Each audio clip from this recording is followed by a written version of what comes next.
कर दिया leadership skill. Bharat के पास थी शुरू से, लेकिन कभी भी हम लोगों ने फील ही नहीं किया उस चीज़ को, कभी भी फील नहीं किया।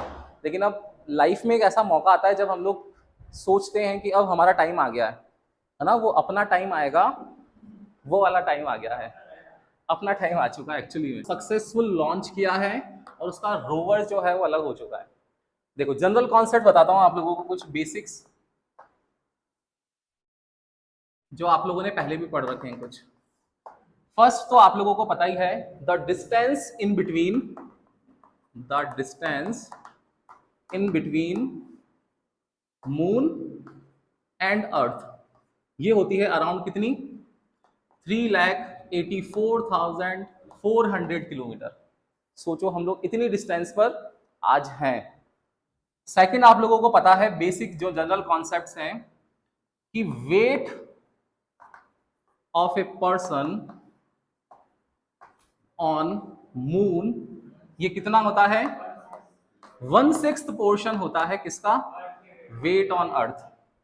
इसका मतलब ये हुआ कि फॉर एग्जांपल अगर किसी इंसान का पर्सन वेट ऑन अर्थ है 60 kg, that means weight on moon कितना हो गया, 60 का डिवाइड करेंगे हम लोग, मतलब 10 kg, है ना। ये वेट की बात है। अगर हम लोग दूसरे एग्जाम्पल समझें कि वही पर्सन अगर लॉन्ग जंप कर रहा है, तो लॉन्ग जंप अगर वो 10 फीट की करता है तो वहां कितनी करने वाला है वो, 60 फीट की। मतलब अगर आप लोग यहाँ पर, अगर हमारे स्कूल में स्पोर्ट्स कंपटीशन है और 10 फीट अगर आप लोग जंप कर रहे हो तो वहां पर 60 फीट कर पा रहे हो, ठीक है ना। ये भी कॉन्सेप्ट है किसका, वेट का, जो ग्रेविटी से आता है। थर्ड कॉन्सेप्ट ऐसा है, ये भी पढ़ रखा है आप लोगों ने, एस्केप वेलोसिटी। एस्केप वेलोसिटी क्या होती है कि कोई भी एक ऑब्जेक्ट जिसको हम लोग ग्रेविटेशनल फील्ड से या ग्रेविटेशनल एरिया से उसको बाहर थ्रो कर सकें, वो एस्केप वेलोसिटी फॉर अर्थ होती है कितनी, 11.2 किलोमीटर पर सेकेंड। कौन से फॉर्मूले से आती है, √2gr से, है ना। और एस्केप वेलोसिटी फॉर मून जो होती है वो होती है 2.37 किलोमीटर पर सेकेंड। ये कुछ बेसिक कॉन्सेप्ट्स हैं किस चीज के, ग्रेविटेशनल फील्ड से। अब देखो यहां पर एस्केप वेलोसिटी कितनी है मून की, 2.37 किलोमीटर पर सेकेंड। और एस्केप वेलोसिटी फॉर गैसेस जो होती है, एस्केप वेलोसिटी फॉर गैसेस, कौन कौन सी गैसेस जो एनवायरनमेंट को बनाने के लिए जरूरी है, कौन कौन सी है, हाइड्रोजन है, ऑक्सीजन है, नाइट्रोजन है, हीलियम है, नियॉन है, ऑर्गन है, कार्बन डाइऑक्साइड है, बहुत सारी गैसेस हैं। इन सब का जो एस्केप वेलोसिटी होता है वो भी कितना होता है, 2.3 किलोमीटर पर सेकेंड। दैट मीन्स क्या होगा कि इसका भी 2.3 है, इसका भी 2.3 है, मतलब मून के सरफेस से वो बाहर निकल जाएगी, मून के सरफेस से बाहर निकल जाएगी। मतलब एनवायरनमेंट पॉसिबल ही नहीं है, एटमॉस्फेयर पॉसिबल ही नहीं है मून पर। और यहां पर क्या होने वाला है, एस्केप वेलोसिटी यहां है 11.2, मतलब 11.2 चाहिए अर्थ की सरफेस से बाहर निकालने के लिए। लेट सपोज अगर ये अर्थ है तो अर्थ के एटमॉस्फेरिक लेयर से बाहर निकालने के लिए हम लोगों को 11.2 किलोमीटर पर सेकंड से प्रोजेक्ट करना पड़ेगा। बट गैसेस की वेलोसिटी कितनी है, 2.3 ही है, तो ये कभी भी बाहर जाती नहीं है, इसलिए यहां पर एनवायरनमेंट पॉसिबल है, कहां पर, अर्थ पर। बट मून पर नहीं है, तो मून पर जब है नहीं तो हम लोग जा क्यों रहे हैं फिर, ये सारा चक्कर क्या चल रहा है।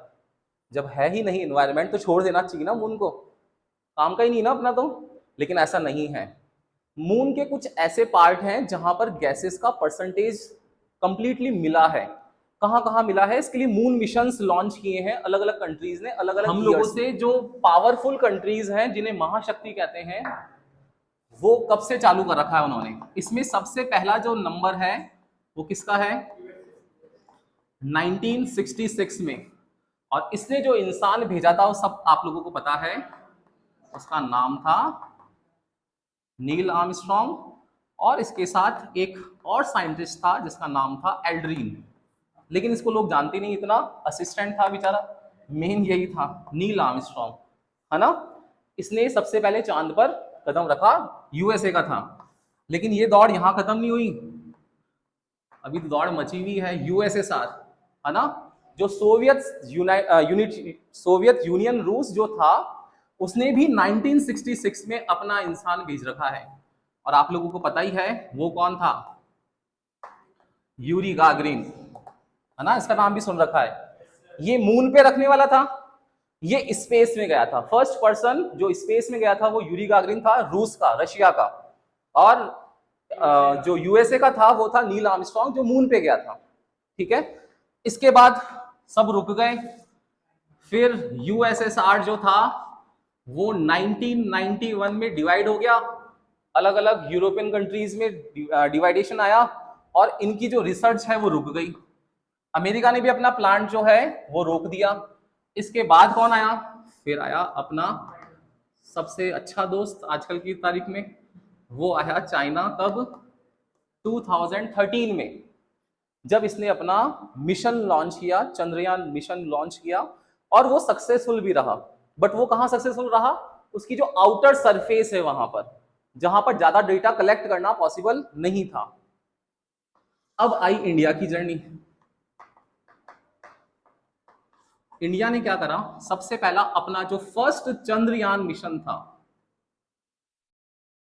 चंद्रयान मिशन फर्स्ट, उसको लॉन्च किया था 2008 में।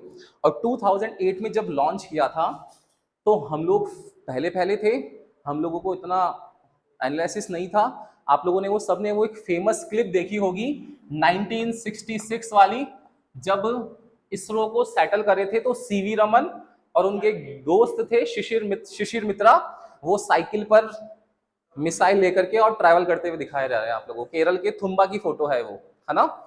वो फोटो सबने देखी। तो हम लोग तो सांप और बिच्छू के देश वाले लोग हैं, हम लोगों को तो यहाँ पर भी अचीवमेंट मिल रहा था, तो बहुत बड़ी बात हो गई थी वो तो। लेकिन 2008 में हम लोग सक्सेसफुल नहीं रहे। जो हमारा लैंडर था वो लैंडर स्ट्राइक कर गया था, किससे, मून से, और हमारा जो मिशन था वो अनसक्सेसफुल रहा। लेकिन जैसे ही चंद्रयान 2 को लॉन्च किया तो हम लोग अपनी गलतियों से सीखने वाले इंसान हैं सारे इंडियंस, है ना। हमारा लोहा ऐसे थोड़ी मानते हैं देश जितने भी हैं। तो चंद्रयान 2 जब लॉन्च किया था 2019 के अंदर, 22 जुलाई 2019 को जब लॉन्च किया था, तो हम लोग काफी सक्सेसफुल थे अपने मिशन में। बट लैंडर जब लॉन्च हो रहा था तो उसकी हम लोग हॉरिजॉन्टल वेलोसिटी और वर्टिकल वेलोसिटी को मेंटेन नहीं कर पाए। ये वर्ड्स याद रखना, horizontal velocity and vertical velocity, उसको हम लोग मेंटेन नहीं कर पाए।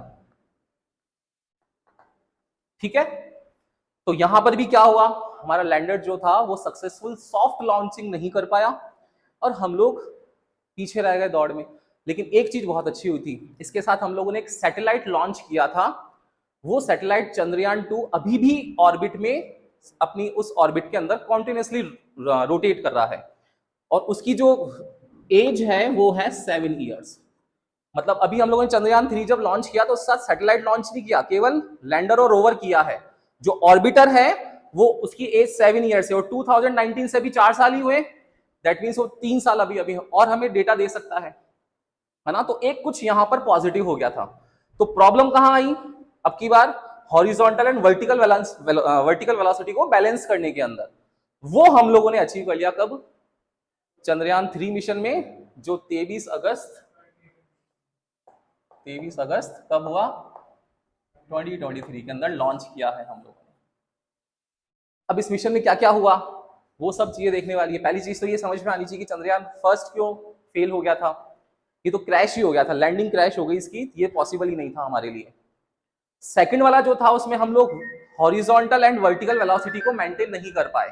ठीक है, उसके बाद में अब जो चंद्रयान 3 है उसमें हम लोग हॉरिजॉन्टल और वर्टिकल वेलोसिटी को मेंटेन कर पाए। इस चंद्रयान मिशन के 4 स्टेप्स थे। इस चंद्रयान मिशन के 4 स्टेप्स थे। फर्स्ट स्टेप जो था वो था रफ ब्रेकिंग फेज।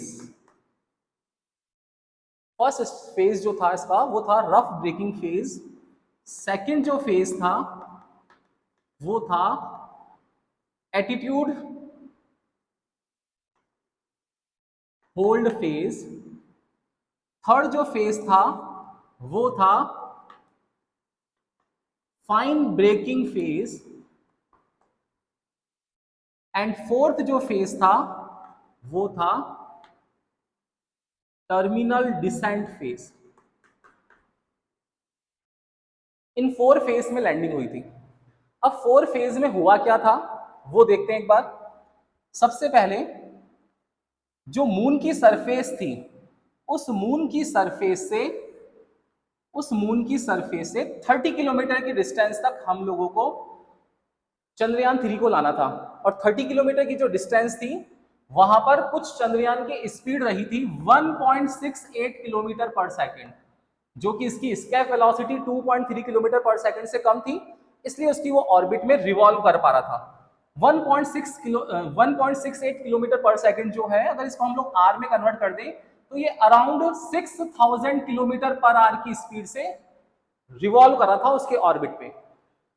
यहां 30 किलोमीटर की डिस्टेंस से अब हम लोगों को इसको लाना था कहां पर, इसकी जो नेक्स्ट फेज है रफ ब्रेक लगा करके लाना था इसको एटीट्यूड होल्ड वाली कंडीशन में। और ये आया था यहां पर सेकंड फेज में, और ये था इसका सेकंड फेज जो था वो था 7.4 किलोमीटर के हाइट पर।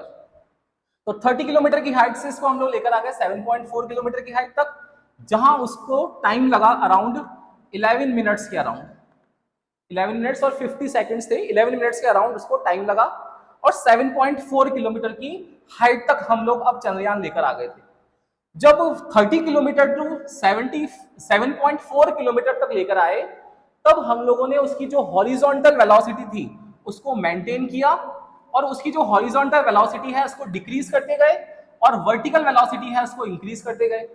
तो हॉरिजॉन्टल वेलोसिटी जो 1.68 किलोमीटर पर सेकंड से हम लोग उसकी स्पीड लेकर आ गए थे कितनी, 358 मीटर पर सेकंड तक। बहुत काफी डिक्रीज हो गई थी स्पीड 1.68 टू 358। देन उसके बाद ये पूरा का पूरा जो था ये फेज 1 था, जिसको हम लोगों ने बोला है क्या, रफ ब्रेकिंग, क्योंकि रफली ब्रेक लगाए इतनी हाई स्पीड से 1.68 किलोमीटर पर सेकंड से हम लोग उसको 358 मीटर पर सेकंड पर लेकर आ गए। नेक्स्ट इसका फेज था जो था ऑन हाइट 6.8 किलोमीटर। फर्स्ट था 30 किलोमीटर, सेकंड था 7.4 एंड थर्ड है 6.8 किलोमीटर। जब 30 किलोमीटर की हाइट से हम लोग उसको 6.8 किलोमीटर तक की हाइट पर लाए तब हम लोगों ने हमारी चंद्रयान के लैंडर को 50 डिग्री एंगल पर रोटेट किया ताकि वो उस सरफेस पर इजीली लैंड हो सके। 6.8 किलोमीटर की हाइट पर आया, तब तक यहां पर इसकी स्पीड कम थी और उसको टाइम भी बहुत कम लगा। इसके लिए यहां पर उनकी वेलोसिटी जो थी 358 से हम लोगों ने 336 मीटर पर सेकंड कर दी। इस फेज को बोला हम लोगों ने फेज 2, जहां पर हम लोगों ने उसका क्या करा, एटीट्यूड होल्ड करा कि वो कितने टाइम के अंदर वेलोसिटी को, हॉरिजॉन्टल वेलोसिटी को कम कर सके। तो एटीट्यूड होल्ड करके हम लोगों ने इसकी वेलोसिटी को 336 मीटर पर सेकंड तक होल्ड करके रखा। देन 6.8 किलोमीटर से अब उसकी जो हाइट थी वो आ गई थी अराउंड 800 मीटर के आसपास, और 800 टू 1000 मीटर के आसपास जो था ये था इसका फेज 3। और यही फेज सबसे इंपॉर्टेंट था। चंद्रयान 2 जो था, जहां पर हॉरिजॉन्टल एंड वर्टिकल वेलोसिटी को हम लोग मेंटेन नहीं कर पाए थे, वो इसी फेज में नहीं कर पाए थे। यहां पर क्या किया इस बार हम लोगों ने कि जो 50 डिग्री का फेज था उस 50 डिग्री के फेज को यहां से 40 डिग्री का एंगल और दिया, 40 डिग्री का एंगल और दिया। तो 50 और 40 मिलकर के वो 90 डिग्री पर अब क्या होने लग गया, लैंड होने लग गया। और लास्ट में 150 मीटर की साइकिल पर पहुंच करके वो पूरा 90 डिग्री के एंगल पर एलिवेट होकर के इजीली सॉफ्ट लैंडिंग हो गई। और यहीं पर हमारा जो मिशन था वो सक्सेसफुल रहा, सॉफ्ट लैंडिंग का मिशन सक्सेसफुल रहा। ये 90 डिग्री जो एंगल था वो 150 मीटर की हाइट पर अचीव किया। जो लास्ट बार मिस्टेक हुई थी इस बार हम लोगों ने चंद्रयान 3 में उसको ओवरकम कर लिया। ये आपका था फेज 4, जिसको बोलते हैं टर्मिनल डिसेंट। एक टर्मिनल पकड़ा और टर्मिनल पे हम लोगों ने डिसेंट लैंडिंग कर ली थी। ये टर्मिनल डिसेंट फेज था आप लोगों का। तो साउथ पोल की पहले हिस्ट्री समझो कि साउथ पोल पे क्यों पहुंचे। हम लोग कहीं और भी तो जा सकते थे ना, अच्छा नॉर्थ पोल पे भी जा सकते थे, क्यों साउथ पोल को ही चूज किया हम लोगों ने। उसका रीजन है पर्टिकुलर। देखो ये मून है, और मून जो है वो अपनी एक्सिस से इक्वेटर के साथ में 79 डिग्री पर एलिवेटेड है। इक्वेटर के साथ में 79 डिग्री पर एलिवेटेड है, पूरा वर्टिकल नहीं है मून, थोड़ा सा ऐसे झुका हुआ है। तो झुका हुआ होगा तो सोचो इसका साउथ पोल भी शिफ्ट हो गया होगा ना। इसका साउथ पोल बताओ यहां होगा नहीं होगा, और इसका नॉर्थ पोल जो होगा वो पूरा का पूरा यहां पर है, ये नॉर्थ पोल है।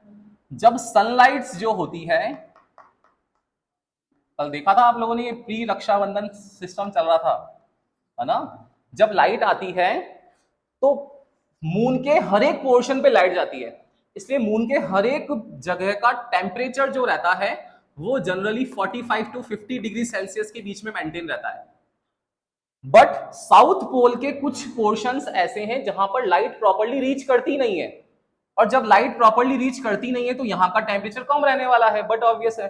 तो यहां का टेम्परेचर जो होता है वो रहता है 230 टू 250 डिग्री सेल्सियस नेगेटिव में, माइनस में। दैट मीन्स यहां पर आइस होती है बहुत सारी, और उस आइस से क्या बन जाते हैं, क्रेटर्स बन जाते हैं।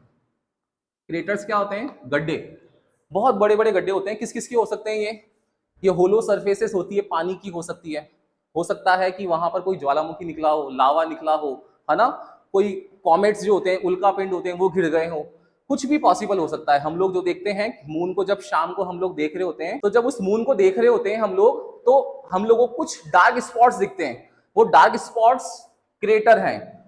अदरवाइज लोग क्या बोलते थे, कोई एक बुढ़िया बैठी है और वो सूत काट रही है, ऐसा कुछ भी नहीं है। वो क्रेटर्स हैं, बड़े बड़े गड्ढे बने हुए हैं जिनका टेम्परेचर -230 टू 250 डिग्री सेल्सियस के बीच में होता है। यहां पर एटमॉस्फेयर पॉसिबल हो सकता है, यहां तो पॉसिबल नहीं है ना, यहां पर एटमॉस्फेयर पॉसिबल हो सकता है। इसलिए अब हम लोगों ने चंद्रयान 3 मिशन जो है वो सक्सेसफुल लॉन्च किया है, सॉफ्ट लैंडिंग की है, कहां पर, साउथ पोल पे। मतलब अगर दुनिया में हम लोगों को अगर यहां से इंसानों को भेजना हो मून पर, तो शायद सबसे पहले जिसमें आगे होगा वो कौन होगा, इंडिया होगा। तो अपने अपने रेस्टोरेंट खोलने की जिम्मेदारी सबकी, साउथ पोल पे तैयारी कर लो, ठीक है, पैसा इकट्ठा करो। तो साउथ पोल पर हम लोग सबसे पहले पहुंचने वाले हैं।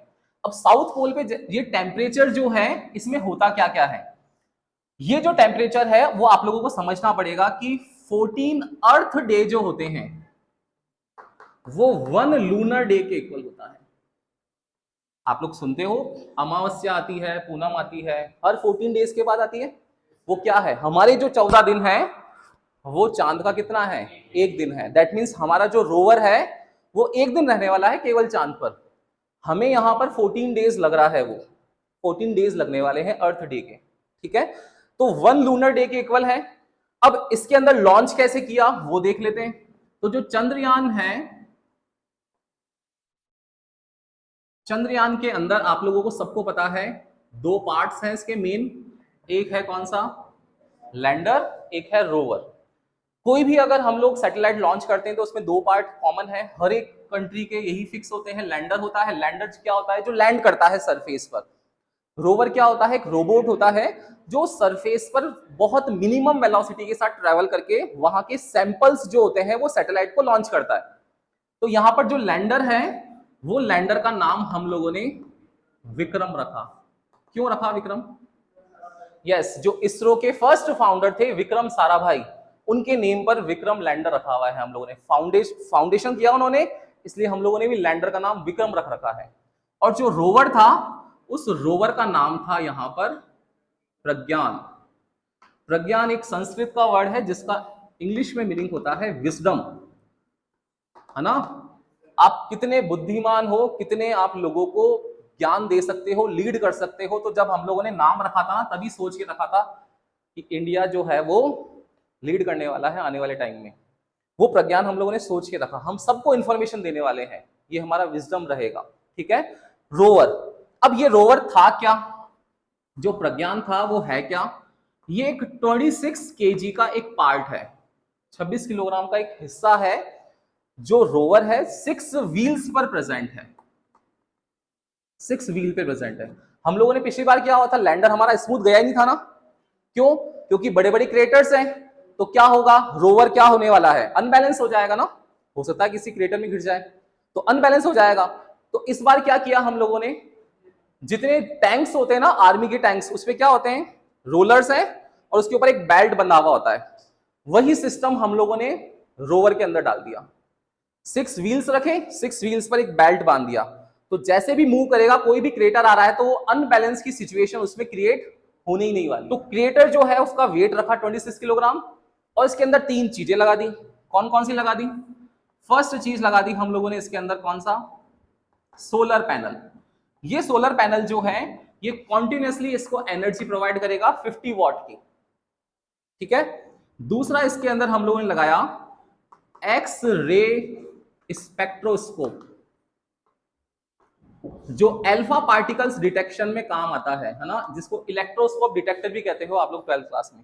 तो अल्फा पार्टिकल डिटेक्शन के काम आता है एक्सरे स्पेक्ट्रोस्कोप।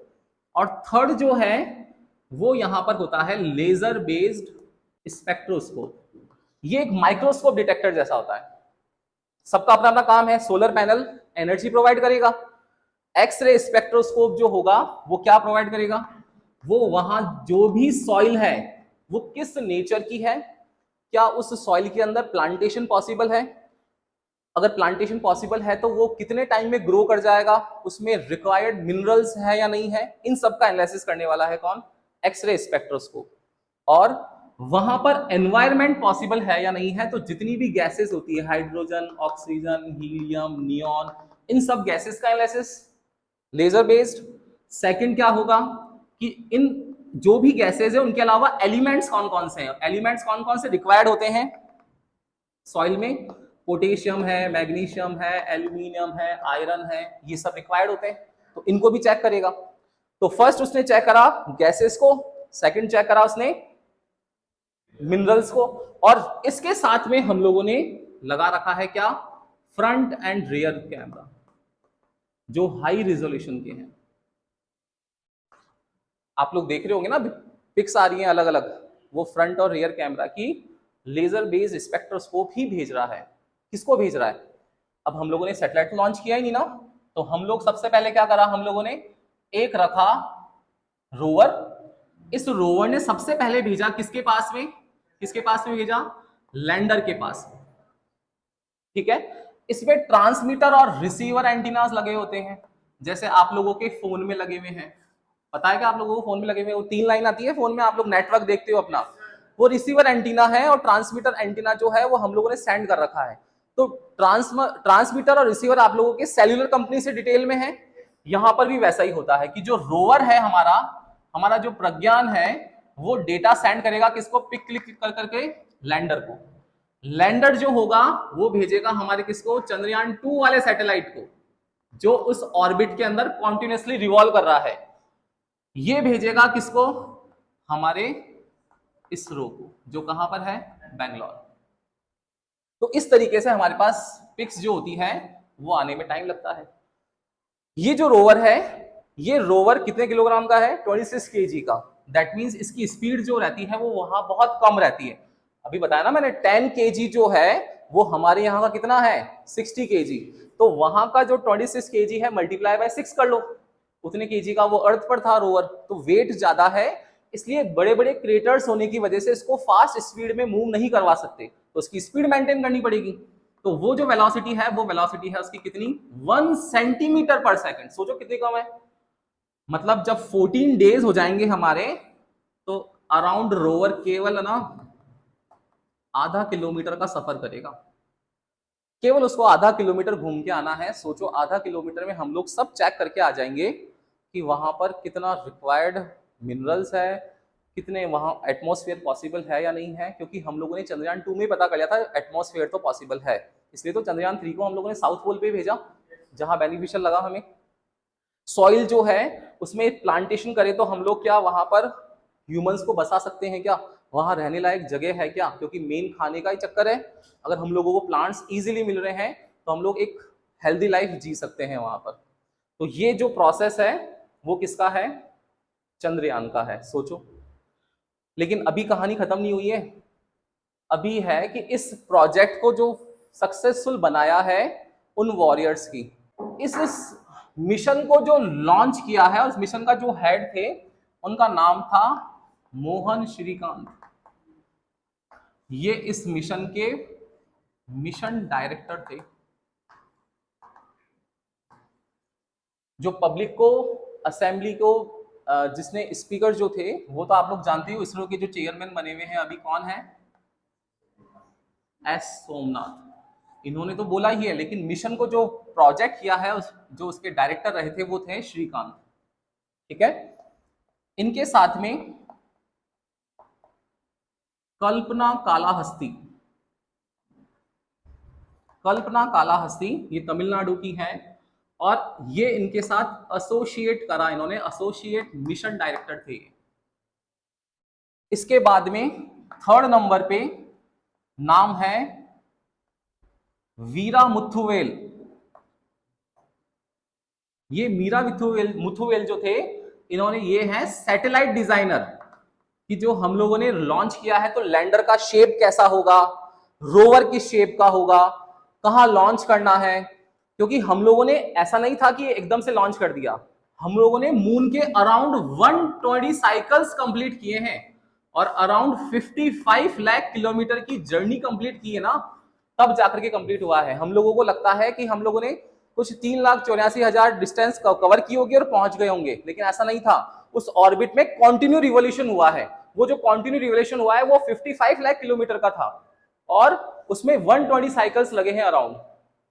तो जर्नी छोटी नहीं थी। ऐसे तो 40 डेज नहीं लगे ना, 14 जुलाई टू 23 अगस्त 40 डेज का मिशन था, तो उसमें ऑर्बिट में रोटेट करने में टाइम लगा था उसको।